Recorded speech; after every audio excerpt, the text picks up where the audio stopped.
Hello beautiful people, welcome back to my channel. So today I'm back here with another hair review video for you guys, and you definitely want to stay tuned for this one. But before we jump straight into all of that, you guys already know the drill by now, right? I'm gonna need you to hit the subscribe button and the bell notification right next to it so that you don't miss any future uploads from moi. And without further ado, let's jump straight into it.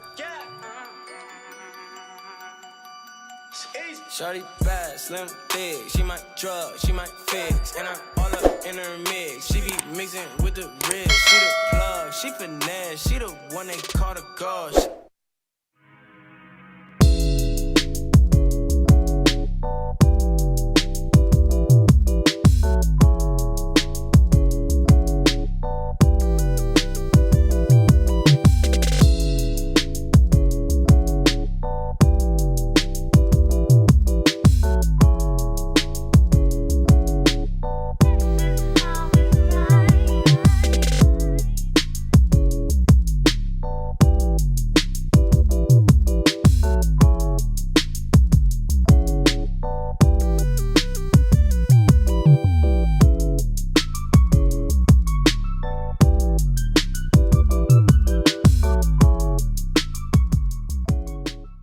Alrighty you guys, so I'm just gonna quickly show you guys how the wig looks fresh out of the box, no customization or anything. And I must say you guys, this lace is literally the star of the show. It's so amazing. It's very soft, it's quite stretchy, it matches my skin tone perfectly. Right now I'm just showing you guys a side-by-side comparison of the regular lace and a Swiss lace, and as you guys can see, the knots are so small, they're like non-detectable, which is what makes this lace so easy to blend into your skin.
Alrighty you guys, so that brings me to the end of the video. But before I wrap things up, I wanted to give you guys my final thoughts of this hair. I am so in love with this unit, you guys. Like, I'm actually pleasantly surprised at how much I love this length. I've never really worn a 14-inch wig that wasn't cut into like a very blunt bob, but I really love this, you guys.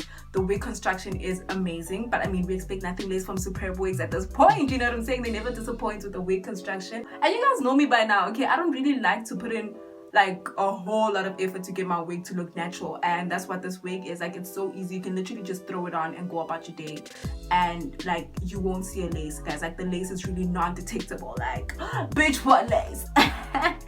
So I really love that about this wig, you guys. The hair is silky soft. It's amazing. The wig didn't really have a smell or anything. There's no tangling so far, and I will say that there was a little bit of shedding, but I think that may have been caused by the fact that I did pluck the hair a little bit here and there. But if I do notice a lot of shedding as time goes on, I'll definitely update you guys. But so far, I'm really impressed with this unit, you guys. Like, the lace, okay? Like, don't even get me started on this lace, you guys. Like the knots are damn near non-existent, guys. Like, that's what makes the lace so easy to melt into your skin. Like, it matched my skin tone perfectly. Like, yo, I'm really impressed with this wig. So shout out to Superbwigs yet again. Y'all always knocking it out the park, okay? Alrighty, you guys, as usual, all the relevant information will be listed down in the description box. So if there's any important information that you feel like I did not mention, make sure that you check out the description box. And if you still have any further questions, don't be shy to ask me in the comment section. I will definitely respond. And yeah, you guys, that's it for this video. Thank you all so much for watching. Please don't forget to give this video a huge thumbs up if you liked it. Comment, share, and subscribe if you haven't already. And I can't wait to see you in the next one. Love and light to all.